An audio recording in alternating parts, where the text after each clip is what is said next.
7 नवंबर को दिल्ली के इंदिरा गांधी एयरपोर्ट पर साइबर अटैक, 9 नवंबर को गुजरात एटीएस का 3 आतंकवादियों को पकड़ना, 10 नवंबर को कश्मीर के इंटेलिजेंस और हरियाणा के इंटेलिजेंस का फरीदाबाद में एक जगह रेड मारना, वहां पर 8 आतंकवादियों को पकड़ना और इसके अलावा तमाम गैरकानूनी हथियार पकड़ना और विस्फोटक भी बरामद होना। क्या ये सारी चीज़ें इत्तफाक है? और उसी के बाद उसी शाम को दिल्ली के लाल किला के पास बॉम्ब ब्लास्ट होना, जिसमें तमाम लोगों की मृत्यु हो चुकी है। क्या ये सारी चीज़ें सिर्फ एक इत्तफाक है या इसके पीछे बहुत बड़ी साजिश रची जा रही थी? आज इस वीडियो में हम यही चर्चा करेंगे कि कैसे पिछले 4-5 दिनों में लगातार हमारे देश के अंदर ऐसी घटनाएं हो रही हैं जिससे लग रहा है कि किसी शायद बड़ी चीज़ को रचने की कोशिश की जा रही थी, भारत का माहौल ख़राब करने की कोशिश की जा रही थी। क्योंकि 3-4 इंसिडेंट लगातार हमें देखने को मिले हैं अपने देश के अंदर। अगर हम सबसे पहले इंसिडेंट की बात करें तो सबसे पहला इंसिडेंट हुआ था 7 नवंबर को। दिल्ली का जो इंदिरा गांधी एयरपोर्ट है उसके ऊपर साइबर अटैक हुआ था एक तरीके का, जिसे जीपीएस स्पूफिंग कहते हैं। इसका मतलब ये होता है कि जब एयरपोर्ट पर जब ज़्यादा ट्रैफिक आ जाता है तो जो पायलट का जीपीएस होता है वो काम नहीं करता। वो रहता चंडीगढ़ में है, दिखाता दिल्ली में है, रहता चाइना में है, दिखाता जापान में है। वो एक तरीके से गलत तरीके से काम करने लग जाता है उनका जीपीएस और मैप, जिस वजह से लगभग 800 फ्लाइटों पे इम्पैक्ट पड़ा था इंदिरा गांधी एयरपोर्ट से। इसके अलावा 800 फ्लाइटों के अलावा 513 फ्लाइटें लेट हो गई थी। और मैं आपको बताना चाहता हूं कि भारत का जो इंदिरा गांधी एयरपोर्ट है ये दुनिया का तीसरा सबसे बड़ा एयरपोर्ट है। तो आप अंदाज़ा लगा सकते हो कि शायद अगर टेक्निकल ग्लिच ना हुआ हो तो ये भी एक तरीके का साइबर अटैक भी हो सकता है। इसके अलावा ऑटोमेटिक मैसेज स्विचिंग सिस्टम में भी खराबी बताई गई थी एयरपोर्ट के अंदर। अगर हम सरकारी स्टैंड की बात करें तो सरकार ने इसे टेक्निकल ग्लिच बता दिया, लेकिन जो तमाम साइबर एक्सपर्ट हैं उन्होंने कहा कि ये साइबर अटैक भी हो सकता है। हम कुछ नहीं कह सकते हैं इसके बारे में। ये दिल्ली की घटना थी, दिल्ली के अंदर ही 4 दिन के बाद बम ब्लास्ट हुआ, तो इसलिए हम आपको बता रहे हैं कि ये सारी चीज़ें शायद एक दूसरे से कनेक्ट हो सकती हैं।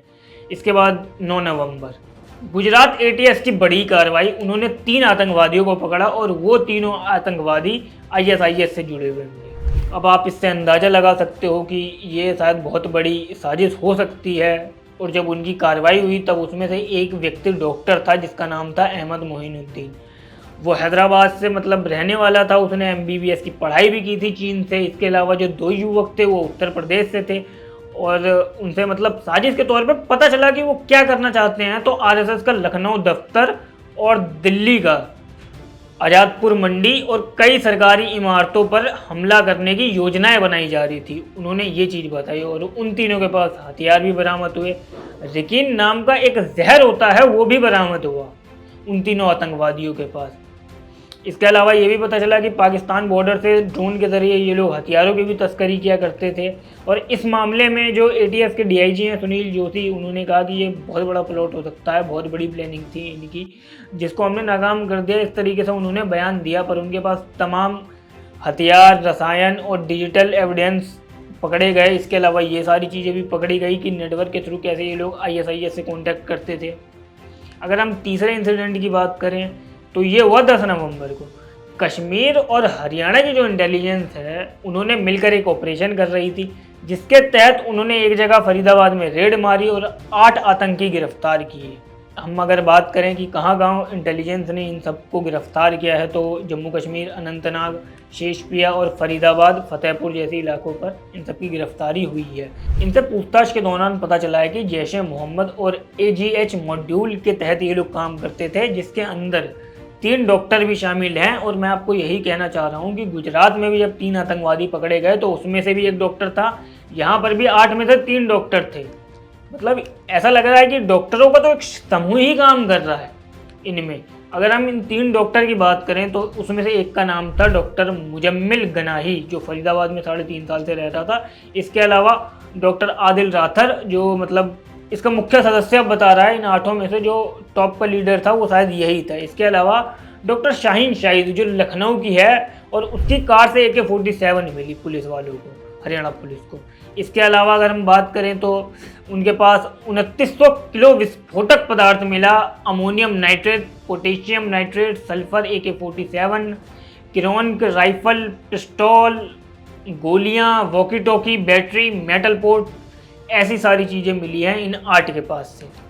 अब अंदाज़ा लगा सकते हो कि ये लोग शायद किसी बहुत बड़ी प्लानिंग के लिए आए थे।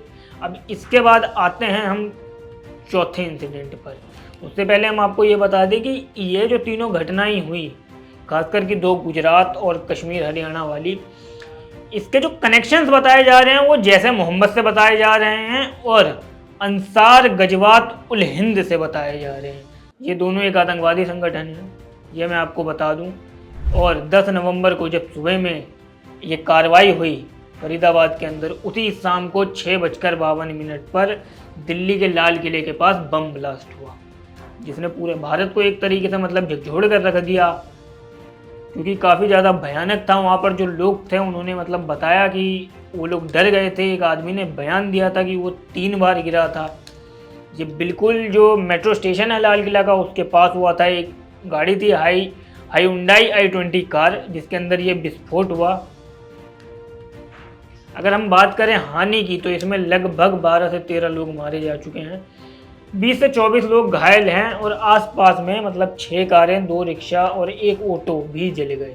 इससे आप अंदाज़ा लगा सकते हो कि कितने मतलब लोगों का नुकसान हुआ इस आतंकवादी घटना की वजह से। लोगों की जान गई, लोग घायल हुए, बाकी लोगों का भी नुकसान हुआ। उसके बाद फायर टेंडर को मतलब आग बुझाते बुझाते सब कुछ काबू में करने में 7:30 बज गए। इसके बाद जब गाड़ी का पता किया गया तब पता चला कि गाड़ी पर हरियाणा नंबर प्लेट लगा हुआ था। उसके बाद जब उसकी डिटेल्स निकाली गई तब पता चला कि ये गाड़ी गुरुग्राम के सलमान के नाम पर सबसे पहले खरीदी गई थी। उसके बाद एक ओखला के देविंदर के नाम पर बेची गई। उसके बाद फिर इसे फरीदाबाद के यूज्ड कार कंपनी को बेची गई। फिर वहाँ से पुलवामा के तारिक नाम के व्यक्ति ने खरीदी। अब फिर पुलवामा आ गया। पुलवामा में आपको याद होगा कि कैसे आतंकवादियों ने एक बहुत बड़ी घटना को अंजाम दिया था, जिसमें 29 लोगों को उन्होंने धर्म पूछ कर मारा था। उसके बाद भारत ने मुंह पर करारा जवाब भी दिया था पाकिस्तानियों का। फिर यहाँ पर एक आतंकवादी का अब पाकिस्तान से लिंक निकल चुका है इस कार के थ्रू, और उसका भी, ये जो तारिक नाम का आदमी है, इसके भी अगर हम बात करें तो ये भी जैश ए मोहम्मद से मतलब इसके भी अब कनेक्शन से निकल रहे हैं। अगर हम इसके बाद अब वर्तमान समय की बात करें तो जो हमारी सरकार है उसने देश के तमाम राज्यों को, जो खासकर की बॉर्डर से लगे हुए राज्य थे, जैसे गुजरात हो गया, राजस्थान हो गया, कश्मीर हो गया, पंजाब हो गया, इन सभी को हाई अलर्ट पर ले लिया है। हमारे देश की जो रॉ और NIA है उन्होंने भी अब कार्रवाई तेज कर दिया। वो लोग इंटेलिजेंस के थ्रू तमाम लोगों का पता कर रहे हैं कि कौन कौन इस साजिश में मिला हुआ है। इसके अलावा हमारे देश के गृह मंत्री अमित शाह ने मतलब साफ तौर पर कहा है कि किसी को भी बख्शा नहीं जाएगा, कार्रवाई होगी, एक एक को पकड़ कर हम सज़ा दिलवाएंगे। हमारे देश के प्रधानमंत्री ने भी खेद व्यक्त किया है और तमाम नेताओं ने इस पर अपनी आपत्ति दिखाई है कि पाकिस्तान ने ये बहुत, या आतंकवादियों ने बहुत शर्मनाक हरकत की है। इसकी जैसे ही जानकारी आएगी तो हम आपको आगे साझा ज़रूर करेंगे। बाकी ये जो आतंकवादी घटना है ये काफ़ी ज़्यादा मतलब दिल दहलाने वाली है। तमाम लोगों का नुकसान हुआ, लोग मारे गए। आपकी इस खबर पर क्या राय है हमें कमेंट में ज़रूर बताएं, और आगे हमें अगर कोई कैसी भी सूचना मिलती है तो हम आपके साथ ज़रूर शेयर करेंगे। वीडियो को लाइक करें और पॉलिटिकल पंचायत को सब्सक्राइब करना ना भूलें।